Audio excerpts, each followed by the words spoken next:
بسم الله الرحمن الرحيم.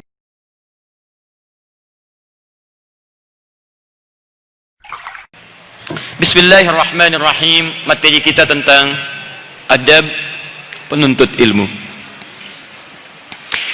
Bapak dan ibu sekalian, teman-teman dimanapun berada, dalam kaidah talabul ilmi, menuntut ilmu di dalam Islam, para ulama umumnya membagi dua bagian.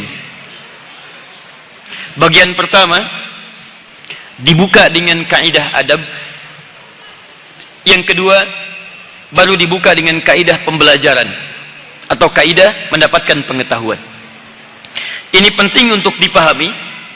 Bahkan ulama-ulama kita dari kalangan salaf di awal-awal masa keislaman itu ternyata lebih memprioritaskan adabnya dibandingkan dengan pencarian pengetahuannya.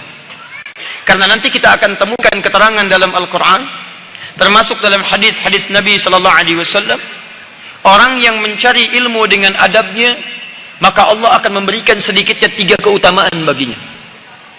Saya ulang, orang yang mencari ilmu dengan adabnya, itu Allah sedikitnya akan memberikan 3 keutamaan bagi dirinya, dibandingkan orang yang sekedar mencari pengetahuan saja dengan menyampingkan adabnya. Maka bukan hanya, dia akan kehilangan adab, tapi juga dia akan berpeluang mendapatkan bencana dalam praktek pengetahuannya.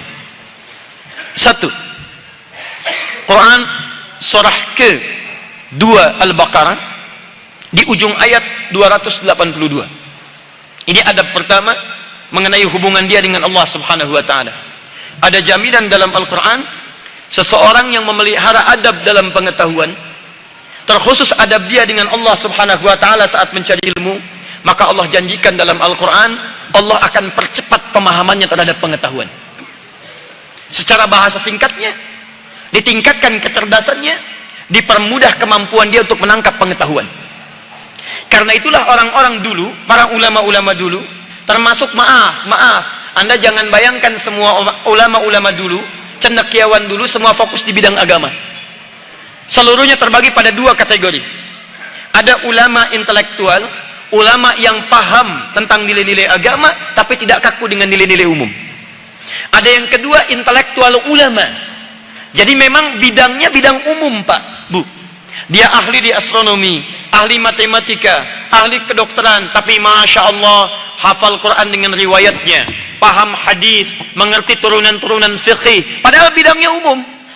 Tidakkah Anda kenal kitab misalnya, Bidayatul Mujtahid, karangan Ibnu Rushdi? Siapa beliau? Seorang dokter, tapi bisa menulis buku tentang kaidah-kaidah fikih. Tidakkah Anda kenal dengan ulama-ulama yang lainnya? Misal, Al-Battani, Ibnu Rushdi, Al-Kindi, ada juga Ibnu Sina, Al-Farabi. Bukankah mereka ahli matematika, ahli kedokteran, ahli astronomi, ahli biologi, ahli kimia? Tapi tahukah Anda, ketika orang tuanya mendidik mereka pertama kali untuk belajar, bukan ilmu yang diberikan pertama kali, tapi adab mereka, hubungan mereka dengan Allah Subhanahu wa taala. Adab. Perhatikan janji Allah dalam Al-Quran. Lihat baik-baik. Wattaqullah wa yu'allimukumullah. Anda tingkatkan takwa Anda, adab Anda dengan Allah Subhanahu wa taala. Wa yu'allimukumullah, maka hasilnya Allah akan mengajarkan, mempercepat pengetahuan Anda saat Anda menempuh pembelajaran itu. Jadi 1, orang yang menjaga adab menuntut ilmu, khususnya hubungan dia dengan Allah Subhanahu wa taala, maka kaidah anugerah pertama dalam Al-Quran akan diberikan percepatan dalam pengetahuannya. Kami pernah coba membuktikan ini, dan Masya Allah, janji Allah mustahil untuk diingkari. Ada satu pesantren, itu diarahkan bukan ke agama, tapi ke umum, ahli dalam satu bidang tertentu. Yang cukup menarik, Pak, sebelum diberikan pengetahuannya, kami ajarkan adab Al-Quran dulu. Tidak tanggung-tanggung, mereka kami mintakan menghafal Quran dulu. Anda tahu apa yang terjadi? Setelah pada hafal Quran, 30 juz dihafalkan, Masya Allah, diberikan satu proyek, tidak diberikan teorinya. Orang normal bisa menyelesaikan dalam 2 jam. Orang-orang ini, anak-anak ini bisa menyelesaikan proyek dimaksud dalam 30 menit. Diteliti kemudian keterangan Al-Quran ini oleh para bukan ulama Islam, tokoh-tokoh non-muslim, dan mereka simpulkan ternyata orang-orang menjaga adab yang pertama ini apalagi bila diisi dengan Al-Quran, kecerdasannya meningkat 3 kali lipat. 3 kali lipat. Dan ada penemuan terbaru dari seorang tokoh. Tokoh ini memahami karakteristik otak terkait dengan kemampuan bacaan Al-Quran. Mereka simpulkan, kenapa orang-orang dulu pintar-pintar, kenapa Barat mengambil ilmu dari Islam, kenapa Barat mengoleksi kitab-kitab orang Islam, karena ternyata orang-orang Islam dari sejak kecil yang menghafal Quran itu telah menguasai 50.000 kosakata. Sementara di Barat cuma sampai 3.000. Setelah menguasai kosakata Al-Quran dengan pembelajaran yang cepat, mengetahui kosakata bahasa-bahasa Arab itu, kosakata-kosakata mufradat itu, Masya Allah, ternyata berpengaruh pada peningkatan kecerdasannya. 1. 2, saya agak cepat. Maaf, orang yang menuntut ilmu dengan adabnya, maka dia akan cenderung mudah mengamalkan apa yang dipelajarinya. Saya ulang, dia akan cenderung mudah mengamalkan apa yang dipelajarinya. 1, cepat paham, kecerdasan meningkat. 2, mudah untuk mengamalkan apa yang ia pelajari. Maaf ya, Bapak Ibu sekalian, berapa kali Anda pernah mendengar tentang materi tahajud? Berapa kali Anda mendengar tentang kiat-kiat tahajud? Berapa kali Anda mendengar tentang motivasi tahajud? Tapi pertanyaannya, dari sekian banyak informasi yang Anda kumpulkan itu, berapa kali Anda terlibat menunaikan tahajud dalam setiap malam yang Anda lewati? Jangan-jangan Anda rajin taklim, rajin dengar, rajin dapat informasi, tapi tahajud yang Anda tunaikan masih bisa dihitung. Bahkan masih kalah sama tontonan bola. Katanya sudah siap, sudah disiapkan, waktu diatur, tiba-tiba Masya Allah muncul berita, teng, Madrid bertemu dengan Barcelona. Saya pegang Madrid, pasti menang, menangis 3-0. Saya tidak nonton, tapi saya tahu itu. Saya tahu ya. Gol pertama, gol menit 53, Suarez, Masya Allah. Gol kedua, dari Kafarjar, kena tangan, harusnya gol, dia kena tangan, kartu merah, dia keluar, Messi penalti, gol. Yang ketiga, menit-menit terakhir, injury time, masuk juga, Masya Allah. Berapa kali Ronaldo membuang-buang peluang, saya hafal itu. Tapi saya nggak nonton, nggak ada kerjaan. Silakan cek. Kalah oleh bola, kalah oleh begadang, kalah oleh konser, kalah oleh tontonan. Padahal hampir setiap hari, setiap waktu kita mengetahui, keutamaannya, kita paham keistimewaannya, kita dengar materinya, tapi dari setiap yang didengar berapa yang kita amalkan? Anda tahu keutamaan sholat sunnah, berapa kali Anda mengejar menunaikan sholat sunnah? Anda tahu 2 rakaat sebelum subuh, lebih baik daripada dunia dan seisinya. Berkah akan diberikan, hidup akan dimudahkan. Pertanyaan saya, berapa kali Anda terlambat bangun subuh?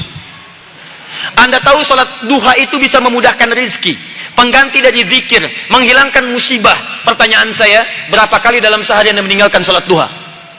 Anda tahu baca Al-Quran itu 1 hurufnya 10 kebaikan, pahalanya banyak, cepat mengantarkan ke surga, diberikan mahkota di kepala, mendapatkan jubah yang istimewa. Pertanyaan saya, dalam sehari berapa Anda menghafalkan ayat Quran itu? Dalam sehari berapa Anda meninggalkan bacaan Quran itu? Anda tahu kalau berinfak itu rumusnya, satu nilainya minimal 700 kali lipat. Tidak dihitung, maka tak terhitung. Infak bisa mengundang rezeki yang lain, zakat bisa mendapatkan kekayaan yang lebih, dengan sedekah bisa memberikan kemuliaan dalam kehidupan. Pertanyaan saya, berapa di antara Anda yang merencanakan infak, sedekah, zakat dalam setiap hari yang dia lewati? Cek, saking dahsyatnya mic sampai bunyi itu. Coba renungkan, perhatikan cara berpikir sahabat dulu ya. Saya mau ilustrasikan gini. Ini saya ambil yang langsung paling tinggi saja. Antum kenal Abu Bakar As-Siddiq? Kenal di mana Pak? Sampai keringetan saya. Pemirsa dan teman-teman sekalian, ini masjid memang baru 5 bulan, tapi dari sekian taklim yang saya kunjungi, cuman di sini yang kenal Abu Bakar. Baik, luar biasa. Alhamdulillah Pak. Abu Bakar As-Siddiq itu sahabat setia Nabi, sehidup dengan Nabi, sekubur, semakam dengan Nabi. Kuburannya di samping Nabi SAW. Sehidup dengan Nabi, semati dengan Nabi, sesurga dengan Nabi. Surganya dijamin di lisan Nabi SAW. Saking mulianya, di antara sekian sahabat yang dipilih untuk hijrah hanyalah sahabat Abu Bakar As-Siddiq radhiyallahu taala anhu. Saking mulianya, selain sebagai sahabat, putrinya beliau dipilih oleh Nabi sallallahu alaihi wasallam menjadi bagian dari keluarga Nabi, jadi istrinya, untuk menyambung kekuatan silaturahim dunia sampai akhirat. Saking mulianya beliau, maaf, sebelum fase kenabian diangkat sudah jadi sahabat Nabi sallallahu alaihi wasallam. Sahabat sebelum Nabi, sahabat saat diangkat jadi Nabi, sahabat saat diangkat menjadi Rasul, sahabat saat hijrah ke Madinah, maaf, sahabat dalam kehidupan alam kuburnya, sahabat dalam kehidupan akhiratnya. 6 kemuliaan melekat pada diri beliau. Tapi suatu ketika, semua jaminan kebaikan ini tidak meluluhkan apa yang tadi saya berikan contoh kepada Anda. Kumpul para sahabat, Nabi bertanya, perhatikan pertanyaan Nabi, perhatikan baik-baik. Kata Nabi, siapa yang hari ini sudah memaksimalkan sholat berjamaah? Semua mengatakan, semua mengangkat tangannya. Anda bayangkan, para sahabat begitu mulia, kulluhum udul, ditanya siapa yang sudah memaksimalkan jamaah? Semua mengangkat tangan. Siapa yang sudah bersedekah hari ini? Sebagian turun tangan, Abu Bakar dan sebagian yang lain angkat tangan. Abu Bakar. Siapa yang sudah menengok orang sakit hari ini? Dari sebagian yang angkat, sebagian turun, Abu Bakar angkat tangan, dengan sedikit yang angkat tangan. Selanjutnya, siapa yang sudah mengantarkan jenazah hari ini? Masya Allah, Abu Bakar angkat tangan, yang lain tidak ada angkat tangan. Siapa yang sudah menyolatkan jenazah hari ini? Yang lain tidak ada angkat tangan, Abu Bakar angkat tangan pada saat itu. Hampir semua yang disebutkan amalan oleh Nabi, hanya Abu Bakar radhiyallahu ta'ala anhu yang mengangkat tangannya. Anda bisa terbayang tidak? Beliau belajar dengan Nabi, beliau dekat dengan Nabi, surganya terjamin di lisan Nabi, di alam kuburnya berdampingan dengan Nabi, maaf, menjadi mertua Nabi, tapi tidak semua itu, keistimewaan semua itu tidak menghalangi beliau untuk mengamalkan semua ilmu yang telah diberikan oleh Nabi sallallahu alaihi wasallam. Mudah mengamalkan. Sekarang saya tanya pada antum, siapa di antara antum yang pernah menjadi sahabat Nabi? Boleh angkat tangan. Siapa yang jadi mertua Nabi di sini?